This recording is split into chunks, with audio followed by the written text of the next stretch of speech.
धर्म को जानने के लिए सर्वप्रथम मानवता को जानना समझना अत्यंत आवश्यक है।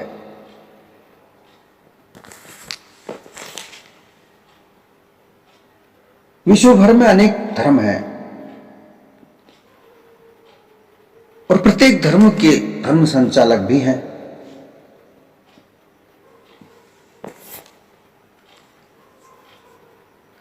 प्रत्येक धर्म के संचालक अपने अपने धर्म को सर्वोच्च साबित करने के लिए अपने अपने धर्मों में कुरीतियां, दिखावा, ढकोसले समेटे हुए हैं।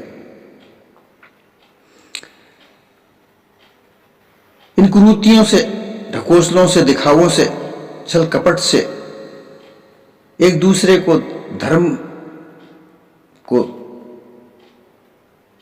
प्रताड़ित करना, नीचा दिखाना, अपने धर्म को सर्वोच्च बताना, ये जो राग द्वेषता है, इसमें मानवता का हनन होता है। सद्गुरु कबीर प्रत्येक धर्म से कुरीतियां, ढकोसले, दिखावे, छल ये निकालना चाहते थे। उन्होंने हमेशा मानवता का पक्ष लिया और इसके लिए जो उन्होंने ज्ञान का प्रसार किया उसे पारक ज्ञान कहा जाता है। जो उनके द्वारा रचित ग्रंथ कबीर बीजक में 11 प्रकरणों में संकलित है। ये संकलन कबीर बीजक में रामायणी, शब्द, शाकी, कहरा, चांचर, हिंडोला, ज्ञान चौतीसा इत्यादि के आधार पर संकलित है। आज की कड़ी में सद्गुरु कबीर बीजक का शब्द 49 है। इस शब्द में सद्गुरु कबीर पंडितों को अर्थात विद्वानों को, जैसा कि पिछले शब्द में विद्वानों को समझाया, अलग अलग धर्मों के जो विद्वान हैं, जो संचालक हैं, उनको समझाया, इसी तरीके से इस शब्द में भी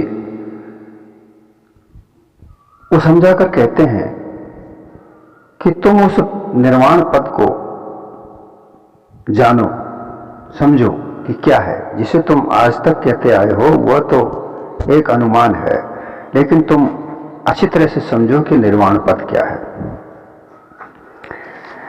भूज भूज पंडित पद निर्वाण, सांझ परे कहवा बसे भान। ऊंच नीच पर्वत ढेला ईठ, बिनु गायन तहवा उठे गीत। ओस न प्यास मंदिर नहीं जहवा, शस्त्रो धेनु दुहावे तहवा। नित्य अमावस नित्य संक्रांति, नित्य नित्य नौग्रह बैठे पाती। मैं ताहि पूछो पंडित जना, हृदय ग्राहण लागू कही जना। कहें कबीर इतनो नहीं जाना, कौन शब्द गुरु लागा काना। बूझ बूझ पंडित, हे पंडित, है विद्वानों, विभिन्न प्रकार के जो धर्म को संचालन करने वाले मुस्लिम धर्म के मौलवी, हिंदू धर्म के ब्राह्मण, ईसाई धर्म के पादरी, यहूदी धर्मों के उनके पुजारी इत्यादि विभिन्न प्रकार के जो धर्म उनके जो संचालन हैं, उनको सद्गुरु कबीर ने विद्वान की श्रेणी में रखा और उन विद्वानों से पूछा कि तुम उस निर्वाण पद को समझो, बूझो, अर्थात समझो। बूझो का मतलब समझो, जानो। सद्गुरु कबीर ने जानने पर ज्यादा बल दिया बिना जाने कुछ नहीं। जैसे राम भी बीचक में शब्द आया तो उन्होंने ये कहा कि राम को जानो। दशरथ पुत्र को राम कहकर उसकी भक्ति करने से तुम्हें कुछ मिलने वाला नहीं है। राम क्या है उसको जानो। वो सदगुरु कबीर जानने पर ज्यादा बल देते थे और इसीलिए उनका जो सिद्धांत है वो पारक सिद्धांत, जानने पर समझने पर ज्यादा बल दिया। अभी जो कबीर पंथ के नाम से जो लोग अपने अपने मत चला रहे हैं, विभिन्न प्रकार के मत, वो सब पंडिताई करने जैसा है।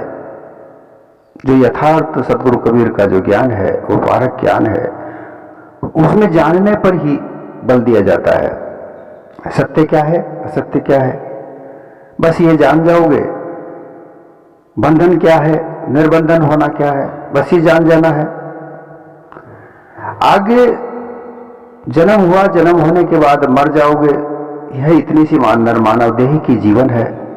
आगे कहां जाना है, क्या होगा, इससे कोई मतलब नहीं। ये एक काल्पनिकता है जिसे कोई सिद्ध नहीं कर पाया कि ऐसा होता ही है।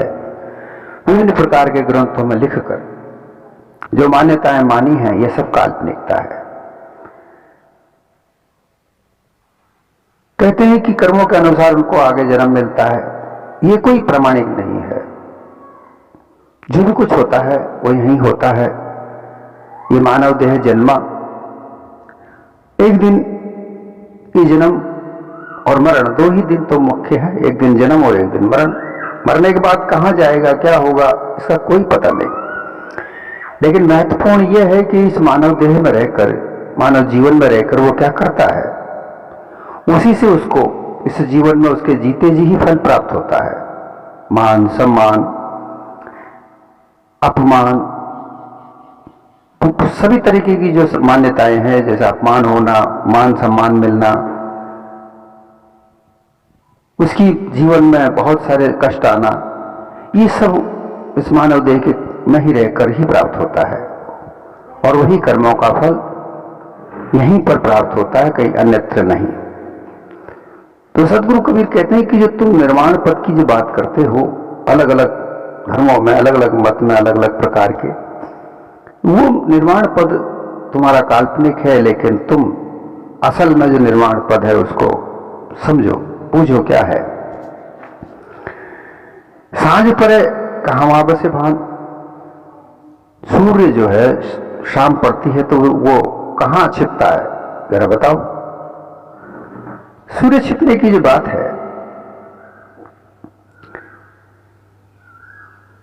सूर्य एक जगह स्थिर है, वो नहीं छिपता। जब तक वैज्ञानिक दृष्टिकोण सामने नहीं आया, तब तक लोग ऐसा ही कहा करते थे कि सूर्य 7 घोड़ों के रथ पर सवार होकर सूर्य पृथ्वी पर परिक्रमा करता है।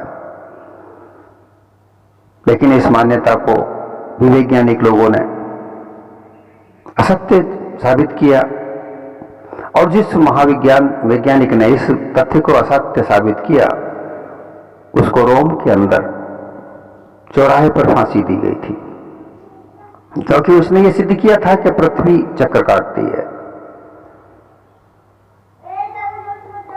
तो ऐसी यहां भी साहब कहते हैं कि जो तुम कहते हो कि सूर्य चक्कर काटता है और सांझ को सुमेरु पर्वत की आड़ में जाकर छुपता है, ये गलत है। वो तो स्थायी है, पृथ्वी ही उसके चक्कर काटती है, और आधे भाग पर उस सूर्य का प्रकाश पड़ता है जहां दिन रहता है, और जहां प्रकाश नहीं पड़ता वहां रात्रि रहती है। तो पृथ्वी 12 घंटे में अपना आधा चक्कर काटती है, 24 घंटे में एक चक्कर। तो जो 12 घंटे होते ही जिस हिस्से में सूर्य आता है उस हिस्से में दिन हो जाता है, और जिस हिस्से में नहीं आता उस हिस्से में रात्रि हो जाती है। इस पृथ्वी की 2 सिरे माने जाते हैं, उत्तर और दक्षिण। उत्तर दिशा सूर्य के बिल्कुल पास होती है, जहां सूर्य छिपता ही नहीं है। वो जगह भी ऐसी है, नॉर्वे, जहां कहा जाता है कि नॉर्वे एक देश है, वहां पर सूर्य कभी छिपता ही नहीं, क्योंकि वहां पर सूर्य 24 घंटे ही प्रकाशित रहता है। और दूसरी जगह दक्षिण दिशा जो है, वहां सूर्य दिखता ही नहीं है, क्योंकि वहां हरदम ही अंधेरा रहता है, जिसे अटलांटिक महासागर कहते हैं। तो ये सब प्राकृतिक नियम है, प्राकृतिक आधार पर जड़ पदार्थों के हैं। तो ये सूर्य कहां छिपता है? इसी तरीके से ये जीव भी कहीं नहीं मरता। इसके लिए तुम कहते हो कि भाई ये निर्वाण पद को प्राप्त करता है। जैसे दीपक जलता है, दीपक में जब तक तेल होता है तब तक वो जलता है, तेल खत्म होने के बाद दीपक स्वतः है बुझ जाता है। उसी तरीके से मानव देह में या कोई भी देह में जब तक उसकी श्वासा चलती है तब तक यह जीव, इस शरीर में चेतन स्वरूप जीव जागृत रहता है। अंत में यह जैसे दीपक की जो लौ बुझती है, इसी तरीके से यह भी बुझ जाता है। अंधकार मृत्यु को कहा है, प्रकाश जीवन को कहा है। लेकिन ये ज्ञान गुण प्रकाश रूप ये जीव कभी छिपता नहीं है। तुम्हारे विभिन्न प्रकार के जो निर्वाण पद है कि ब्रह्म में समा कर रह जाता है, ईश्वर में समा जाता है, विभिन्न प्रकार के जो तुमने मान्यताएं बना रखी है। राम साकेत लोक की, राम की भक्ति करने से साकेत लोक में जाकर समा जाता है, कृष्ण की भक्ति करने वाला गोलोक में समा जाता है, शिव की भक्ति करने वाला शिवलोक में जाकर समा जाता है। ये विभिन्न प्रकार की जो मान्यता है, ये केवल काल्पनिक है। कोई स्वर्ग, कोई नरक कहीं आसमान में बनाया हुआ नहीं है। जो भी कुछ है जो यही है। और निर्वाण पद का मतलब होता है इसी संसार में रहकर विभिन्न प्रकार के जो बंधन हैं, उस बंधनों से निवृत्त होकर, निर्बंधन होकर, निर्बंध होकर रहकर जीना, अर्थात किसी प्रकार के बंधन को न लगते हुए जीवन का निर्वाण कर देना, अर्थात निर्बंधन हो जाना। निर्बंधन हो जाना ही निर्वाण, अर्थात वो जीते जी होता है। तुम इस चीज को समझो, बूझो, हे पंडित लोगों, इस बात को बूझो। विषय वासना की आसक्ति बंधन है। विषय वासना में जब तक बंधा रहेगा तब तक सांसारिक बंधन है, और उसी बंधन के आधार पर तो सुख की प्राप्ति होती है। ये मेरी वस्तु है, ये मेरा पुत्र है, ये मेरी स्त्री है, ये मेरा धन है, ये मेरा कुटुंब है, ये वस्तु तो मैं प्राप्त करूंगा चाहे कुछ भी हो। इसी तरीके की जो अहंकार की 5 वृत्तियां हैं, ये मेरा धन है, ये मेरा परिवार है, ये मेरी शक्ति है, ये मेरा गुण है, ये मेरा कार्य है, ये इस तरीके की इनसे निर्बंधन जब तक नहीं होता तब तक निर्वाण पद नहीं प्राप्त होता। निर्बंधन होना, निर्मुक्त हो जाना, उसी को मोक्ष प्राप्त करना कहते हैं। मोक्ष के लिए साहब ने कहा है, मोक्ष को नहीं गांव बस्यो, नहीं बस्यो मोक्ष को कोई नाम नहीं, मोक्ष नहीं बस्यो कोई गांव, बहुबंधन से छूट वो यही मोक्ष को नाम। विभिन्न प्रकार के जो बंधन सांसारिक बंधे हुए हैं, इन सांसारिक बंधनों से निर्मुक्त हो जाना ही निर्वाण पद है। हे विद्वानों, तुम इस चीज को समझो, इस बात को समझो। ऊंच नीच पर्वत ढेला नाइट, बिनु गायन तहुआ उठे गीत। ब्रह्मज्ञानी गुरुवालोक कहते हैं कि संध्या एवं रात्रि होने पर भी सूर्य अपनी ही जगह में ज्यों का त्यों बना रहता है। केवल पृथ्वी की 8 ओट छाया पड़ने पर वह एक भाग में अंधेरा, तो उसके दूसरे भाग में सूर्य प्रकाश बना रहता है। वैसा ही पार ब्रह्म रूप महान सूर्य को आड़ करने पर कोई दूसरा कहीं नहीं है। ब्रह्मज्ञानी ब्रह्म उस पार ब्रह्म को ऐसा मानते हैं कि जैसे सूर्य एक जगह रहता है, इसी तरीके से ब्रह्म पार ब्रह्म भी रहता है।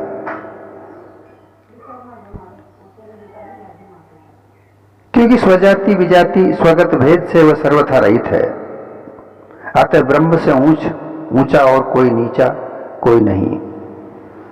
पर्वत जड़ पदार्थ माया की आड़ पर्दा ढेला, नाना तो भाव जीवों के ढेरी, ईंट परोक्ष ईश्वर का जमाव, ये नाना भेद भी कोई कुछ उस ब्रह्म में नहीं है, उसमें सांझ न कभी नहीं पड़ती। ये ब्रह्मगानियों का मत है। ईश्वर भी उसमें समा जाता है, क्योंकि ईंटों से मकान बनता है।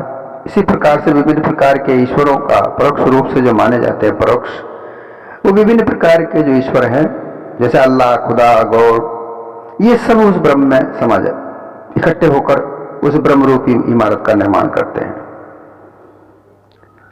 ढेरी जीव की विभिन्न प्रकार की मान्यताएं, भाव, और पहाड़ जैसे सुमेरु पर्वत जो कहा जाता है वो माया का आड़ पर्दा, ये वहां नहीं है। जो भी कुछ है जो ब्रह्म है, ऐसा ब्रह्मज्ञानी लोग कहते हैं। इसी प्रकार से योगी लोग कहते हैं कि अपरोक्ष अनुभव से उस बात को जानने के लिए योगाभ्यास करना चाहिए, तभी स्वमेव अनुभव द्वारा ब्रह्म साक्षात्कार हो जाता है। ऊंच स्थान ब्रह्मांड भ्रमर गुफा में, इस शरीर में ब्रह्म गुफा ऊंची स्थान माना जाता है। ये भ्रमर गुफा मस्तिष्क में तालुआ जहां है उसकी जगह पर एक जगह एक गोलाकार जगह बनी हुई है, उसे भ्रमर गुफा कहते हैं, तालुए के ऊपर। और उसके नीचे पिंड रूप है, नाभि से प्राण पवन को खींचकर ऊपर चढ़ा देना है, जहां पर्वत सबसे परे रहने वाला हिमालय पर्वतवत सबसे ऊंचा परब्रह्म एक समान रहता है, उसका महान दिव्य ज्योति स्वरूप में साक्षात्कार दर्शन मिलेगा। वहां पर ढेला, मिट्टी, पत्थर का टुकड़ा, ये इत्यादि नहीं है, ऐसा योगी लोग कहते हैं। वहां किसी प्रकार के बाहर के संगीत की आवश्यकता नहीं होती है। वहां मधुर मधुर ध्वनि में सदा बाजे बजते रहते हैं, उस नाद में लक्ष्य लगाकर उसका तदाकार होकर मिले रहना चाहिए, वही निर्वाण पद है, ऐसा योगी लोग कहते हैं। ये भी एक कल्पित भ्रमिक महिमा बताकर गुरुवा लोग अबोध लोगों को भरमा रहे हैं, फंसा रहे हैं। अन्यथा तो जीव स्वतः अपने आप में है और सबसे सर्वोच्च है। ये सब मान्यताएं, योग की मान्यताएं, ब्रह्म की मान्यताएं इत्यादि सब इस जीव ने ही तो निर्मित की है। अगर ये जीव ही नहीं हो तो कैसे ये चीज मानी जाए? ओस न प्यास मंदिर नहीं जाए, वहां सहस्त्रों धेनु दुहावे तहवा। ओस पानी में, पानी का सूक्ष्म कण ओस जो कहता है, ये एक आस रूप है, एक आशा ईश्वर से मिलने, परमात्मा से मिलने की। प्यास, उसकी तीव्र प्यास लगना, लालसा लगना, और उसको मिलने के लिए मंदिर में जाना, मस्जिद में जाना या गुरुद्वारों में जाना। यहूदियों के भी गुरुद्वारे होते हैं। ऐसी जगह पर जाने की आवश्यकता नहीं होती इस जीव को। ये तो सब विभिन्न प्रकार की मान्यताएं हैं। वहां कोई ऐसी मंदिर, मस्जिद, गुरुद्वारे, गिरजाघर इस प्रकार के कुछ नहीं है।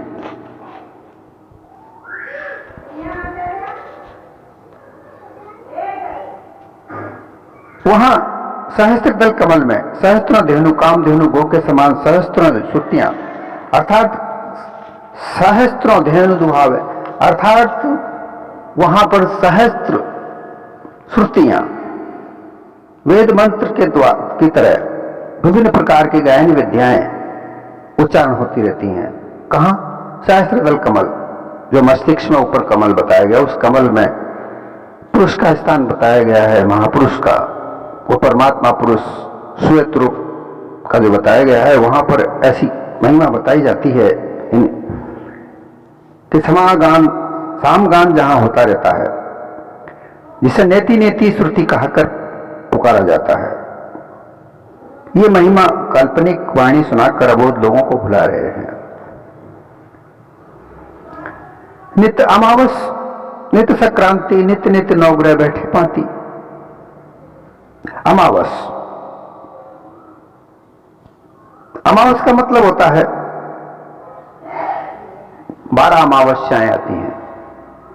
अमा नाम की सूर्य चंद्र की एक महाकला होती है, जैसे 16 कला चंद्र की होती है, उसमें एक महाकला होती है जिसे अमा कहते हैं। अमावस्या, अमा में वश करना, अर्थात सूर्य और चंद्र दोनों एक जगह मिलते हैं, इसे अमावस्या कहते हैं। इसी तरीके से 12 संक्रांति कहते हैं। प्रत्येक संक्रांति में जाने के लिए राशियां होती हैं, उस राशि में जिस राशि में जाता है उसकी संक्रांति कहलाती है। 12 राशियां, 12 संक्रांतियां, 12 अमावस्या, ये सब जैसे दिन में होता है, इस सब जीव के संसार में होता है उसी तरीके से। परंतु ये तो सब मान्यताएं हैं, विभिन्न प्रकार की मान्यताएं जो जीव के लिए हमेशा होता है। जब योगी लोग सुषुम्ना नाड़ी में ध्यान लगाते हैं, तब ईड़ा अर्थात चंद्र और पिंगला सूर्य, ये दोनों नाड़ियां लय होती हैं। उस समय योगियों की अमावस्या हो जाती है। योगियों के लिए ये अमावस्या ईला और पिंगला दोनों को मिलाना, अर्थात सूर्य और चंद्र को दोनों को मिलाने वाली स्थिति होती है ध्यान अवस्था में, उसे अमावस्या कहते हैं। और इसी तरीके से परमानंद में मदमस्त हो जाने से, बेभान हो जाने से जो अप्रकाश होता है, अर्थात कुछ नहीं सूझता, इसको अमावस्या कहते हैं। ये पूर्ण रूप उन्मनी अवस्था रहती है, इसे अमावस्या कहते हैं। जहां जैसे दिन अमावस्या वाले दिन अंधकारमय रात्रि होती है, उसी तरीके से जब उन्मून दशा योगी में हो जाती है, ये उन्मून दशा में कुछ नहीं देखता।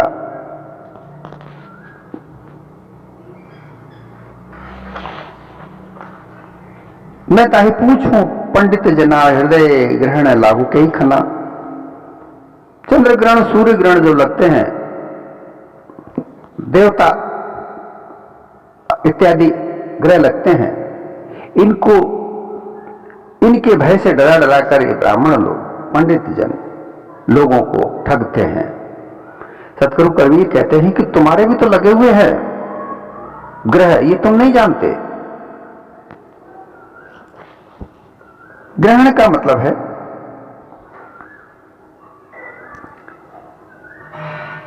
कि जिस समय भी विषय वासना जागृत हो जाए, किसी भी विषय पर विचार किया जाने लगे, किसी भी विषय को भोगने की इच्छा जागृत हो जाए, वही ग्रहण है।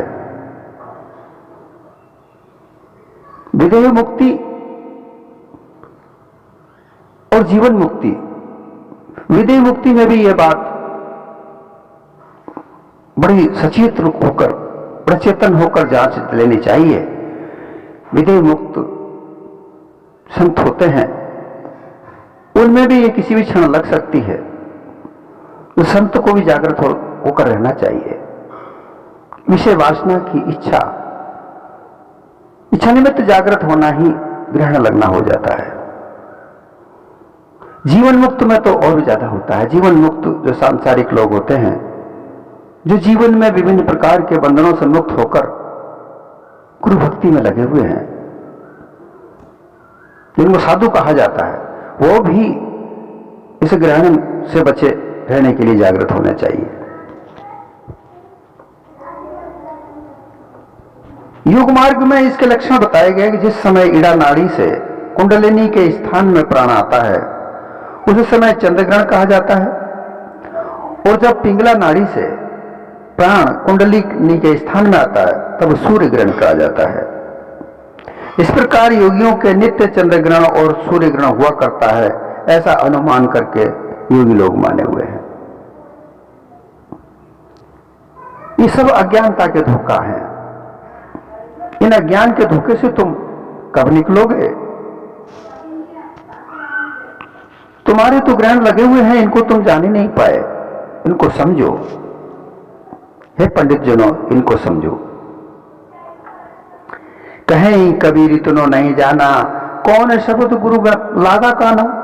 हे पंडित जनों, हे विद्वानों, तुम अगर इतना नहीं समझ पाते हो कि तुम जिस चीज को दूसरों को उपदेश करते हो वो तुम्हें भी लगा हुआ है, ये भ्रम धोखा तुमसे ही नहीं निकल पाया है। ब्रह्म ईश्वर कर्ता की मनमानेंदी सर्वथा मिथ्या है और चैतन्य जीव का शुद्ध पारक स्वरूप ही सत्य वस्तु है। वाणी, कल्पना, अनुमान, कर्म, भक्ति, योग, समाधि, ज्ञान, विज्ञान, आनंद इत्यादि सब नरजीव के कर्तव्य से उत्पन्न होते हैं। इनका जानने वाला और निर्माता इस चैतन्य जीव स्वरूप ही है। जैसे ब्रह्म ईश्वर आदि का अनुमान करते हो, उसके ठोर ठिकाने का तो कुछ अता पता ही नहीं लगता, तब सत्य कहां से हो सकता है? इतनी साफ बात को तुम नहीं जान पाते, नहीं समझ पाते हो, तो तुम्हारे कान में तुम्हारे गुरु का कौन सा शब्द लगा? तुमको क्या उपदेश दिया और तुम किसको क्या उपदेश दोगे? सार शब्द गुरुमुख निर्णय पारक स्वरूप का बोध हुए बिना जीव माया और ब्रह्ममुख के कल्पित आसार शब्द ही लेकर शिष्य लोगों को कान में वही वाणी सुना करके क्या मिथ्या ब्रह्म धोखे की बात कहते हो? तुम लोग गुरुआ बन करके अबोध लोगों को ठगते फिरते हो, झूठे झूठे मिलाकर गुरुआ के कहते हो। संसार में सत्य वस्तु जो है वह जीव की चेतन स्वरूप जीव है।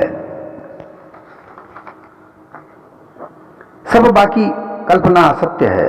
परख कर जब इतना भी नहीं जान पाते तो तुम लोग कौन से झूठे गुरु बनकर अबोध लोगों को कान में कौन सा मंत्र देते हो? सब झूठी बातें हैं। ऐसे में तुम बीच धारा में ले जाकर डूबोगे और तुम्हारे शिष्यों को भी डुबो दोगे। इससे तो बेहतर है कि तुम पार की सतगुरु का संग करो और उनसे सत्य यथार्थ ज्ञान को प्राप्ति करो। तब तुम लोग संसार का कल्याण कर पाओगे। वही निर्वाण पद है जो जीव के निज स्वरूप को पहचान जाए, जीव के सत्य यथार्थ स्वरूप को पहचान कर उसमें स्थिर हो जाए। जीव ज्ञानाकार है, जीव अज्ञानता में नहीं रहता। जड़ और चेतन के दोनों के मिश्रण से, क्योंकि जड़ और चेतन का आदि अनादि का संबंध है और इनके दोनों के संबंध से जो तीसरी वस्तु बनती है वह माया कहलाती है, अर्थात ये जीव की छाया है।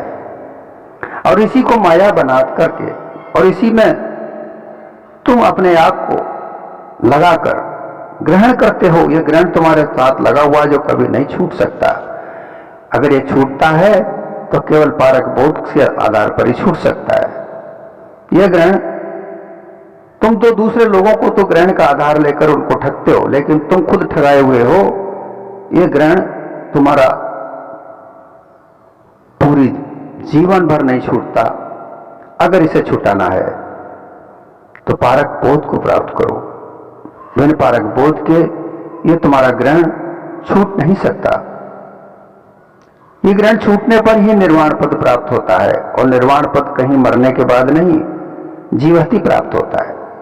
निर्वाण पद का मतलब है जीते जी ही सांसारिक बंधनों से मुक्त हो जाना और अपने जीवन को साधारण रूप से जीते रहना। जो तुम्हारे कर्तव्य हैं उन कर्तव्यों को तुमने जो बंधन समझ रखा है उसकी पहचान करना, उनको निभाते रहना, उनमें दुख सुख नहीं समझना, यही निर्वाण पद की परिभाषा होती है। इसको जाने बगैर तुम इस संसार में अपना मोक्ष प्राप्त नहीं कर सकते। मरने के बाद किसने देखा? जो लोग तुम्हें मरने के बाद में मोक्ष प्राप्त होने की बात कहते हैं वो मिथ्या है, मिथ्यावादी बातें हैं, काल्पनिक हैं। ये सब गुरुआ प्रपंचियों ने ढोंग से बनाकर इसे संसार में प्रसारित कर रखी हैं। इसे परखो, जानो, तब तुम्हारा कल्याण हो सकता है।